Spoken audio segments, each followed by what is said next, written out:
I'd like to tell you about the strangest secret in the world.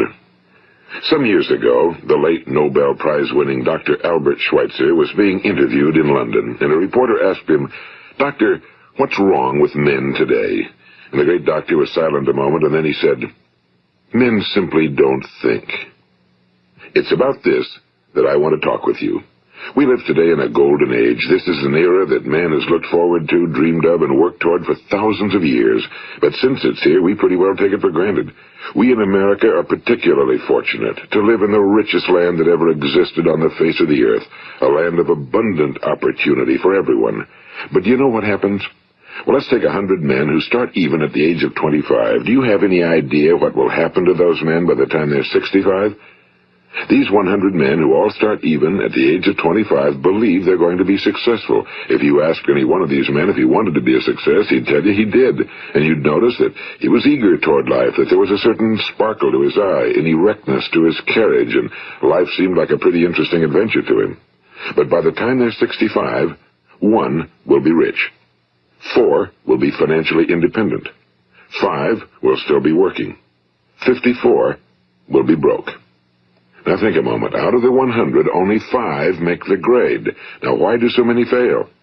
What has happened to the sparkle that was there when they were 25? What's become of the dreams, the hopes, the plans? And why is there such a large disparity between what these men intended to do and what they actually accomplished? When we say about 5% achieve success, we have to define success. And here's the best definition I've ever been able to find. Success is the progressive realization of a worthy ideal. If a man is working toward a predetermined goal and knows where he's going, that man is a success. If he's not doing that, he's a failure. Success is the progressive realization of a worthy ideal. Rollo May, the distinguished psychiatrist, wrote a wonderful book called Man's Search for Himself. And in this book he says, the opposite of courage in our society is not cowardice. It is conformity. And there you have the trouble today. It's conformity, people acting like everyone else without knowing why, without knowing where they're going. Now think of it. In America right now, there are over 18 million people 65 years of age and older. And most of them are broke. They're dependent on someone else for life's necessities. Now, we learn to read by the time we're 7. We learn to make a living by the time we're 25. Usually by that time, we're not only making a living, we're supporting a family. And yet by the time we're 65, we haven't learned how to become financially independent in the richest land that has ever been known. Why? We conform. And the trouble is that we're acting like the wrong percentage group, the 95 who don't succeed. Now, why do these people conform? Well, they really don't know. These people believe that their lives are shaped by circumstances, by things that happen to them, by exterior forces. They're outer-directed people. A survey was made one time that covered a lot of men, working men, and these men were asked, why do you work? Why do you get up in the morning? 19 out of 20 had no idea. If you ask them, they'll say, well, everyone goes to work in the morning, and that's the reason they do it, because everyone else is doing it. Now let's get back to our definition of success. Who succeeds? The only person who succeeds is the person who is progressively realizing a worthy ideal. He's the person who says, I'm going to become this, and then begins to work toward that goal. I'll tell you who the successful people are. A success is the school teacher who's teaching school because that's what he or she wants to do. The success is the woman who's a wife and mother because she wanted to become a wife and mother and is doing a good job of it. The success is the man who runs the corner gas station because that was his dream. That's what he wanted to do. The success is the successful salesman who wants to become a top-notch salesman and grow and build with his organization. A success is anyone who is doing deliberately a predetermined job because that's what he decided to do deliberately. But only 1 out of 20 does that.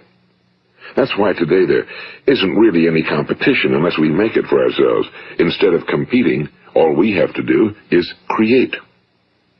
You know, for 20 years, I looked for the key which would determine what would happen to a human being. Was there a key I wanted to know which would make the future a promise that we could foretell to a large extent? Was there a key that would guarantee a person's becoming successful if he only knew about it and knew how to use it? Well, there is such a key, and I've found it. Have you ever wondered why so many men work so hard and honestly without ever achieving anything in particular, and others don't seem to work hard and yet seem to get everything? They seem to have the magic touch. You've heard them say that about someone. Everything he touches turns to gold. And have you ever noticed that a man who becomes successful tends to continue to become successful? And on the other hand, have you noticed how a man who's a failure tends to continue to fail? Well, it's because of goals. Some of us have goals, some don't. People with goals succeed because they know where they're going. It's that simple. Think of a ship leaving a harbor, and think of it with the complete voyage mapped out and planned. The captain and crew know exactly where it's going and how long it'll take. It has a definite goal.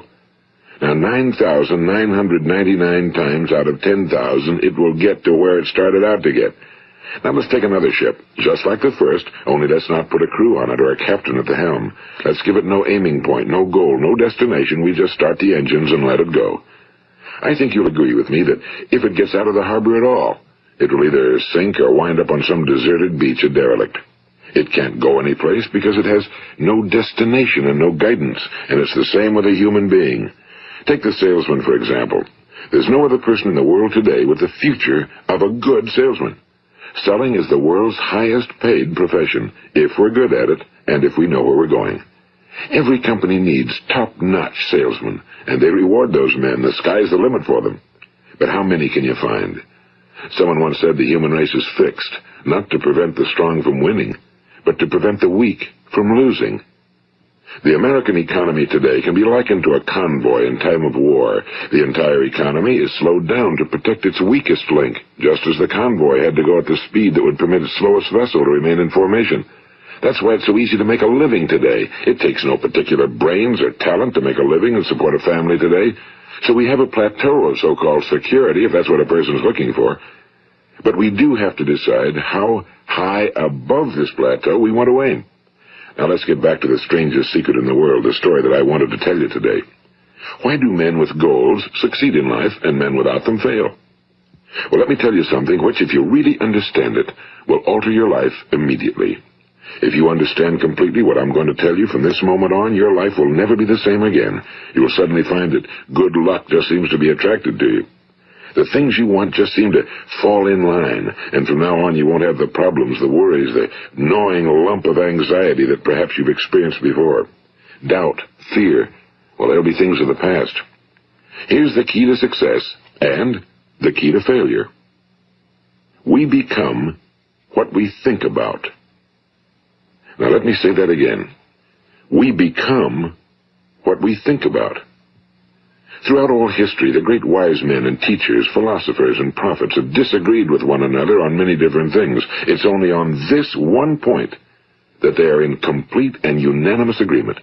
Listen to what Marcus Aurelius, the great Roman emperor, said. A man's life is what his thoughts make of it. Disraeli said this.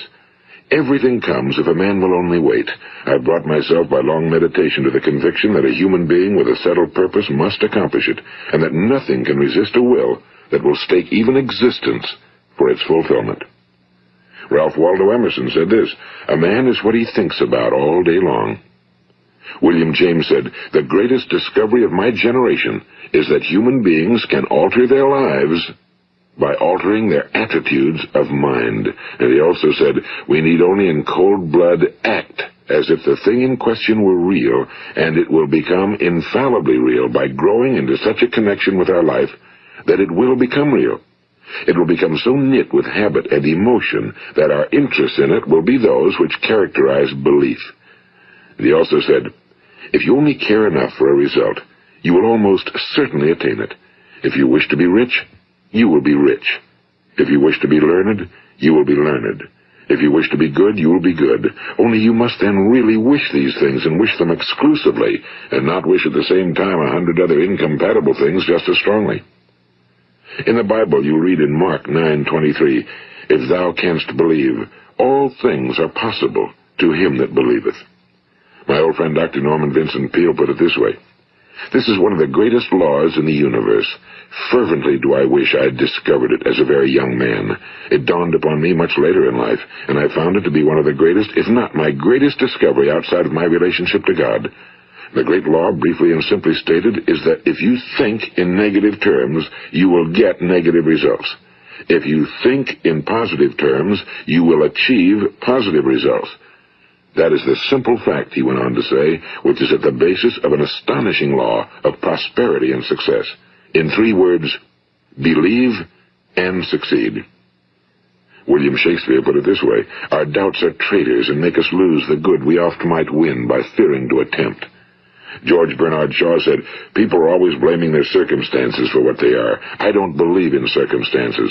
The people who get on in this world are the people who get up and look for the circumstances they want, and if they can't find them, make them. Well, it's pretty apparent, isn't it? And every person who discovered this for a while believed that he was the first one to work it out. We become what we think about. Now, it stands to reason that a person who's thinking about a concrete and worthwhile goal is going to reach it, because that's what he's thinking about, and we become what we think about. Conversely, the man who has no goal, who doesn't know where he's going, and whose thoughts must therefore be thoughts of confusion and anxiety and fear and worry, becomes what he thinks about.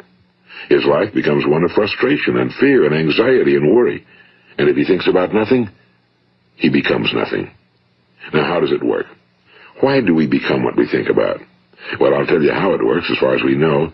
Now, to do this, I want to tell you about a situation that parallels the human mind. Suppose a farmer has some land, and it's good fertile land. Now, the land gives the farmer a choice. He may plant in that land whatever he chooses. The land doesn't care. It's up to the farmer to make the decision. Now, remember, we're comparing the human mind with the land because the mind, like the land, doesn't care what you plant in it. It will return what you plant, but it doesn't care what you plant. Now, let's say that the farmer has 2 seeds in his hand. One is a seed of corn. The other is nightshade, a deadly poison. He digs 2 little holes in the earth, and he plants both seeds, one corn, the other nightshade. He covers up the holes, waters, and takes care of the land, and what will happen? Invariably, the land will return what's planted. As it's written in the Bible, as ye sow, so shall ye reap. Now remember, the land doesn't care. It'll return poison in just as wonderful abundance as it will corn. So up come the 2 plants, one corn, one poison. Now, the human mind is far more fertile, far more incredible and mysterious than the land, but it works the same way. It doesn't care what we plant. Success, failure. A concrete, worthwhile goal, or confusion. Misunderstanding, fear, anxiety, and so on. But what we plant, it must return to us. You see, the human mind is the last great unexplored continent on Earth. It contains riches beyond our wildest dreams. It will return anything we want to plant. Now, you might say, well, if that's true, why don't people use their minds more? Well, I think they figured out an answer to that one, too. Our mind comes as standard equipment at birth. It's free, and things that are given to us for nothing we place little value on. Things that we pay money for, we value. The paradox is that exactly the reverse is true. Everything that's really worthwhile in life came to us free. Our minds, our souls, our bodies, our hopes, our dreams, our ambitions, our intelligence, our love of family and children and friends and country, all these priceless possessions are free. But the things that cost us money are actually very cheap and can be replaced at any time. A good man can be completely wiped out and make another fortune. He can do that several times. Even if our home burns down, we can rebuild it. But the things we got for nothing, we can never replace. The human mind isn't used because we take it for granted. Familiarity breeds contempt. It can do any kind of job we assign to it, but generally speaking, we use it for little jobs instead of big, important ones. Universities have proved that most of us are operating on about 10% or less of our abilities. So decide now, what is it you want? Plant your goal in your mind. It's the most important decision you'll ever make in your entire life. What is it you want? Do you want to be an outstanding salesman? A better worker at your particular job? Do you want to go places in your company? In your community? Do you want to get rich? All you've got to do is plant that seed in your mind, care for it, work steadily toward your goal, and it will become a reality. It not only will, there's no way that it cannot. You see, that's a law, like the laws of Sir Isaac Newton, the laws of gravity. If you get on top of a building and jump off, you'll always go down. You'll never go up, and it's the same with all the other laws of nature. They always work. They're inflexible. Think about your goal in a relaxed, positive way. Picture yourself in your mind's eye as having already achieved this goal. See yourself doing the things you will be doing when you've reached your goal. Ours has been called the phenobarbital age, the age of ulcers and nervous breakdowns and tranquilizers. At a time when medical research has raised us to a new plateau of good health and longevity, far too many of us worry ourselves into an early grave trying to cope with things in our own little personal ways without learning a few great laws that will take care of everything for us. These things we bring on ourselves through our habitual way of thinking. Every one of us is the sum total of his own thoughts. He is where he is because that's exactly where he really wants to be, whether he'll admit that or not. Each of us must live off the fruit of his thoughts in the future, because what you think today and tomorrow, next month and next year, will mold your life and determine your future. You're guided by your mind. I remember one time I was driving through eastern Arizona, and I saw one of those giant earth-moving machines roaring along the road at about 35 miles an hour with what looked like 30 tons of dirt in it. A tremendous, incredible machine, and there was a little man perched way up on top with the wheel in his hands guiding it. And as I drove along, I was struck by the similarity of that machine to the human mind. Just suppose you're sitting at the controls of such a vast source of energy. Are you going to sit back and fold your arms and let it run itself into a ditch? Or are you going to keep both hands firmly on the wheel and control and direct this power to a specific, worthwhile purpose? It's up to you. You're in the driver's seat. You see, the very law that gives us success is a two-edged sword. We must control our thinking. The same rule that can lead a man to a life of success, wealth, happiness, and all the things he ever dreamed of for himself and his family. That very same law can lead him into the gutter. It's all in how he uses it, for good or for bad. This is the strangest secret in the world. Now, why do I say it's strange, and why do I call it a secret? Actually, it isn't a secret at all. It was first promulgated by some of the earliest wise men, and it appears again and again throughout the Bible, but very few people have learned it, understand it. That's why it's strange, and why for some equally strange reason it virtually remains a secret. I believe that you could go out and walk down the main street of your town and ask one man after another what the secret of success is, and you probably wouldn't run into one man in a month who could tell you. Now, this information is enormously valuable to us if we really understand it and apply it. It's valuable to us not only for our own lives, but the lives of those around us, our families, employees, associates, and friends. Life should be an exciting adventure. It should never be a bore. A man should live fully, be alive. He should be glad to get out of bed in the morning. He should be doing a job he likes to do because he does it well. One time I heard Grove Patterson, the great late editor-in-chief of the Toledo Daily Blade, make a speech, and as he concluded his speech, he said something I've never forgotten. He said, "My years in the newspaper business have convinced me of several things. Among them, that people are basically good, and that we came from someplace, and we're going someplace. So we should make our time here an exciting adventure. The architect of the universe didn't build a stairway leading nowhere." And the greatest teacher of all, the carpenter from the plains of Galilee, gave us the secret time and time again. As ye believe, so shall it be done unto you. I've explained the strangest secret in the world and how it works. Now, on this side, I want to explain how you can prove to yourself the enormous returns possible in your own life by putting this secret to a practical test. I want you to make a test that will last 30 days. It isn't going to be easy, but if you'll give it a good try, it will completely change your life for the better. Now, back in the 17th century, Sir Isaac Newton, the English mathematician and natural philosopher, gave us some natural laws of physics which apply as much to human beings as they do to the movement of bodies in the universe. And one of these laws is that for every action, there is an equal and opposite reaction. Simply stated, as it applies to you and me, it means we can achieve nothing without paying the price. The results of your 30-day experiment will be in direct proportion to the effort you put forth. To be a doctor, you must pay the price of long years of difficult study. To be successful in selling, and remember that each of us succeeds to the extent of his ability to sell. Selling our families on our ideas, selling education in schools, selling our children on the advantages of living the good and honest life, selling our associates and employees on the importance of being exceptional people. To, of course, the profession of selling itself. But to be successful in selling our way to the good life, we must be willing to pay the price. Now, what is that price? Well, it's many things. First, it's understanding emotionally, as well as intellectually, that we literally become what we think about, that we must control our thoughts if we're to control our lives.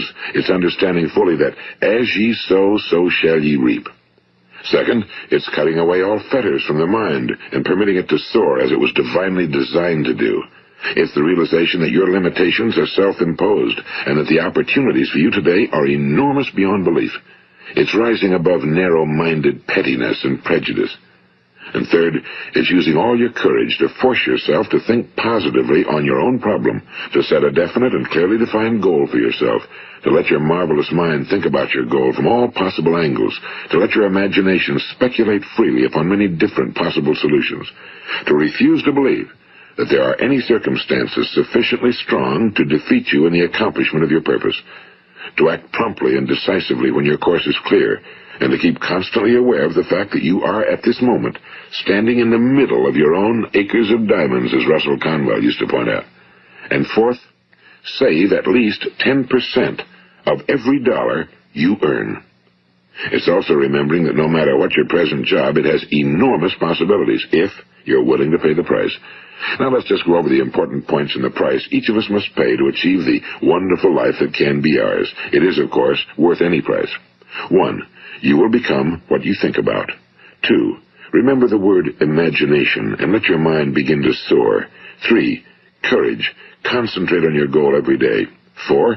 Save 10% of what you earn. And 5. Action. Ideas are worthless unless we act on them. Now, I'll try to outline the 30-day test I want you to make. Keep in mind that you have nothing to lose by making this test and everything you could possibly want to gain. There are two things that may be said of everyone. Each of us wants something, and each of us is afraid of something. I want you to write on a card what it is you want more than anything else. It may be more money. Perhaps you'd like to double your income or make a specific amount of money. It may be a beautiful home. It may be success at your job. It may be a particular position in life. It could be a more harmonious family. Each of us wants something. Now write down on your card specifically what it is you want. Make sure it's a single goal and clearly defined. You needn't show it to anyone, but carry it with you so that you can look at it several times a day. Think about it in a cheerful, relaxed, positive way each morning when you get up, and immediately you have something to work for, something to get out of bed for, something to live for. Look at it every chance you get during the day and just before going to bed at night. And as you look at it, remember that you must become what you think about, and since you're thinking about your goal, you realize that soon it will be yours. In fact, it's yours really the moment you write it down and begin to think about it. Look at the abundance all around you as you go about your daily business. You have as much right to this abundance as any other living creature. It's yours for the asking. Now we come to the difficult part. Difficult because it means the formation of what is probably a brand new habit, and new habits are not easily formed. Once formed, however, it will follow you for the rest of your life. Stop thinking about what it is you fear. Each time a fearful or negative thought comes into your consciousness, replace it with a mental picture of your positive and worthwhile goal. And there will come times when you'll feel like giving up. It's easier for a human being to think negatively than positively. That's why only 5% are successful. You must begin now to place yourself in that group. For 30 days, you must take control of your mind. It will think about only what you permit it to think about. Each day for this 30-day test, do more than you have to do. In addition to maintaining a cheerful, positive outlook, give of yourself more than you've ever done before. Do this knowing that your returns in life must be in direct proportion to what you give. The moment you decide on a goal to work toward, you're immediately a successful person. You are then in that rare and successful category of people who know where they're going. Out of every 100 people, you belong to the top 5. Don't concern yourself too much with how you're going to achieve your goal. Leave that completely to a power greater than yourself. All you have to do is know where you're going. The answers will come to you of their own accord and at the right time.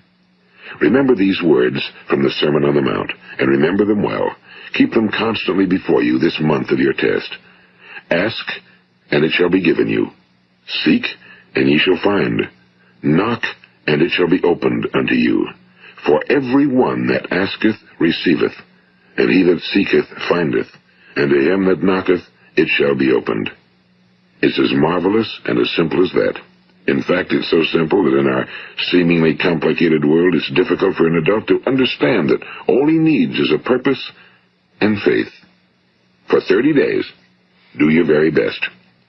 If you're a salesman, go at it as you've never done before, not in a hectic fashion, but with the calm, cheerful assurance that time well spent will give you the abundance in return you deserve and want. If you're a homemaker, devote your 30-day test to completely giving of yourself without thinking about receiving anything in return, and you'll be amazed at the difference it makes in your life. No matter what your job, do it as you've never done it before for 30 days. And if you've kept your goal before you every day, you'll wonder and marvel at this new life you've found. Dorothea Brand, the outstanding editor and writer, discovered it for herself and tells about it in her fine book, Wake Up and Live. Her entire philosophy is reduced to the words, act as though it were impossible to fail. She made her own test with sincerity and faith, and her entire life was changed to one of overwhelming success. Now, you make your test for 30 full days. Don't start your test until you've made up your mind to stick with it. You see, by being persistent, you're demonstrating faith. Persistence is simply another word for faith. If you didn't have faith, you'd never persist. If you should fail during your first 30 days, by that I mean suddenly find yourself overwhelmed by negative thoughts, you've got to start over again from that point and go 30 more days. Gradually, your new habit will form until you find yourself one of that wonderful minority to whom virtually nothing is impossible. And don't forget the card. It's vitally important as you begin this new way of living. On one side of the card, write your goal, whatever it may be. On the other side, write the words we've quoted from the Sermon on the Mount. Ask, and it shall be given you. Seek, and ye shall find. Knock, and it shall be opened unto you. Nothing great was ever accomplished without inspiration. See that during these crucial first 30 days, your own inspiration is kept at a peak. And above all, don't worry. Worry brings fear, and fear is crippling. The only thing that can cause you to worry during your test is trying to do it all yourself. Know that all you have to do is hold your goal before you. Everything else will take care of itself. Remember also to keep calm and cheerful. Don't let petty things annoy you and get you off course. Now, since making this test is difficult, some will say, why should I bother? Well, look at the alternative. No one wants to be a failure. No one really wants to be a mediocre individual. No one wants a life constantly filled with worry and fear and frustration. Therefore, remember that you must reap that which you sow. If you sow negative thoughts, your life will be filled with negative things. If you sow positive thoughts, your life will be cheerful, successful, and positive. Now, gradually, you will have a tendency to forget what you've heard on this recording. Play it often. Keep reminding yourself of what you must do to form this new habit. Gather your whole family around at regular intervals and listen to what's been said here. You know, most men will tell you that they want to make money without understanding the law. The only people who make money work in a mint. The rest of us must earn money. This is what causes those who keep looking for something for nothing or a free ride to fail in life. The only way to earn money is by providing people with services or products which are needed and useful. We exchange our time and our product or service for the other man's money. Therefore, the law is that our financial return will be in direct proportion to our service. Now, success is not the result of making money. Making money is the result of success, and success is in direct proportion to our service. Most people have this law backwards. They believe that you're successful if you earn a lot of money. The truth is that you can only earn money after you're successful. It's like the story of the man who sat in front of the stove and said to it, "Give me heat, and then I'll add the wood." How many men and women do you know, or do you suppose there are today, who take the same attitude toward life? There are millions. We've got to put the fuel in before we can expect heat. Likewise, we've got to be of service first before we can expect money. Don't concern yourself with the money. Be of service. Build, work, dream, create. Do this, and you'll find there's no limit to the prosperity and abundance that will come to you. Prosperity, you know, is founded upon a law of mutual exchange. Any person who contributes to prosperity must prosper in turn himself. Sometimes the return will not come from those you serve, but it must come to you from someplace, because that's the law. For every action, there is an equal and opposite reaction. As you go daily through your 30-day test period, remember that your success will always be measured by the quality and quantity of service you render, and money is a yardstick for measuring this service. No man can get rich himself unless he enriches others. Now, there are no exceptions to a law. You can drive down any street in America and from your car estimate the service that's being rendered by the people living on that street. Had you ever thought of this yardstick before? It's interesting. Some, like ministers and priests and other devoted people, measure their returns in the realm of the spiritual, but again, their returns are equal to their service. Once this law is fully understood, any thinking person can tell his own fortune. If he wants more, he must be of more service to those from whom he receives his return. If he wants less, he has only to reduce his service. This is the price you must pay for what you want. If you believe you can enrich yourself by deluding others, you can end only by deluding yourself. It may take some time, but just as surely as you breathe, you'll get back what you put out. Don't ever make the mistake of thinking you can avert this. It's impossible. The prisons and the streets where the lonely walk are filled with people who tried to make new laws just for themselves. We may avoid the laws of man for a while, but there are greater laws that cannot be broken. An outstanding medical doctor recently pointed out 6 steps that will help you realize success. 1. Set yourself a definite goal. 2. Quit running yourself down. 3. Stop thinking of all the reasons why you cannot be successful and instead think of all the reasons why you can. 4.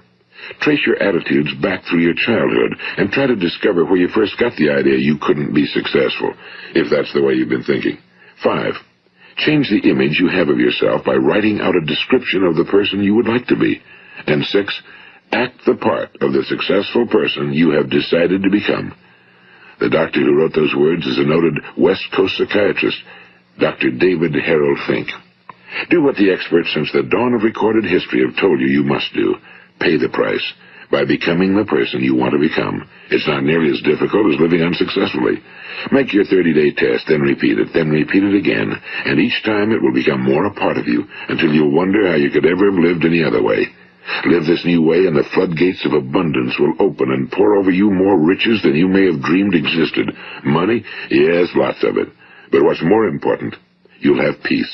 You'll be in that wonderful minority who lead calm, cheerful, successful lives. Start today. You have nothing to lose, but you have a whole life to win. This is Earl Nightingale, and thank you.